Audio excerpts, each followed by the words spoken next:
Let's dive into the story of one of the most powerful forces in modern history, the British Empire. We're going to trace its unbelievable rise to global dominance and then figure out the reasons for its surprisingly fast collapse. To really get your head around the sheer scale of this empire, you only need one number: 25%. Yep. At its peak, the British Empire controlled a quarter of the entire planet's land and people. Not the Romans, nobody. Just Britain. You've probably heard that old saying, right? Well, it wasn't just a cool catchphrase. It was literally true. The empire was so enormous, with land in every single time zone, that somewhere the sun was always shining on British territory. It just perfectly sums up their incredible global reach.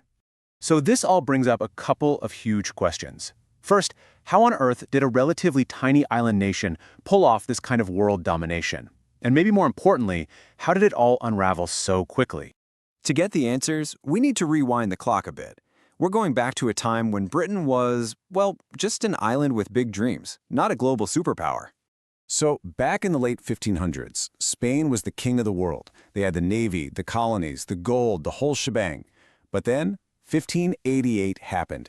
England's shocking victory over the Spanish Armada wasn't just a military upset. It was this huge psychological blow that basically told Britain, hey, the seas are open for business. It was their shot. And with the ocean suddenly looking a lot more inviting, Britain's expansion didn't start with massive armies. Nope, it started with something way more strategic: trade. And this is where things get really interesting.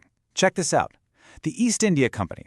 Now, on paper, it was just a trading company founded way back in 1600, but in reality, it was a whole new way to build an empire. A private company that basically acted like its own country. I mean, think about this for a second. This was no ordinary business. It had its own private army, it controlled massive shipping lanes, and it made political deals that literally shaped the future of entire countries, especially India. It was, for all intents and purposes, an empire run for profit. And this taught Britain a game-changing lesson. You don't always have to roll in with your armies to take over. You can achieve economic control first, and that can be just as powerful, maybe even more so. This idea of trade before the flag became a central part of their playbook.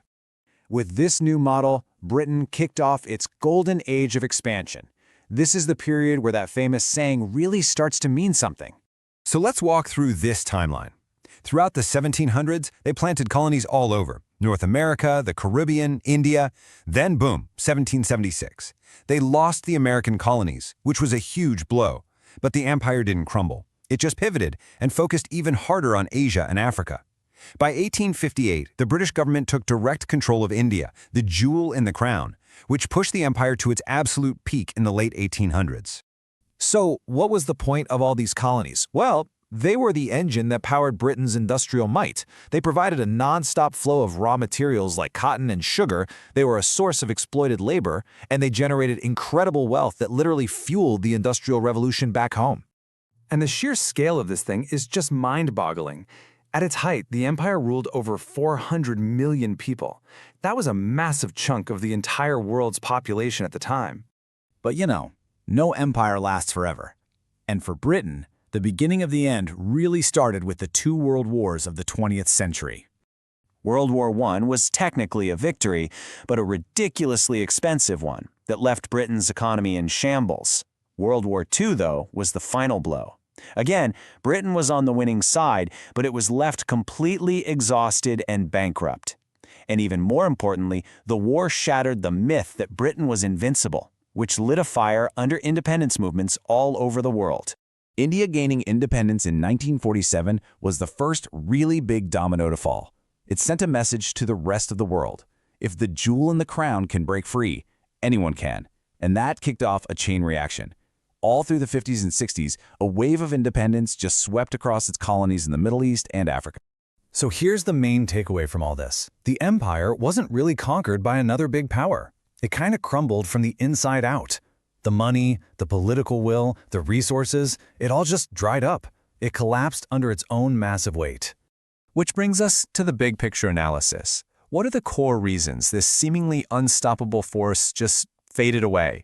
It really boils down to four big things that all happened at once. First, it just got way too expensive to run. Second, nationalism was on the rise. People in the colonies wanted to rule themselves. Third, 2 world wars had completely drained Britain's bank account and its manpower. And finally, the world was just changing. The whole idea of one country ruling another was starting to look pretty bad. So in the end, there wasn't one big, dramatic moment when the British Empire fell. It was more of a slow fade, caused by the impossible burden of its own size. And that leaves us with a pretty fascinating thought. Was its own colossal success the very thing that guaranteed it would eventually fail?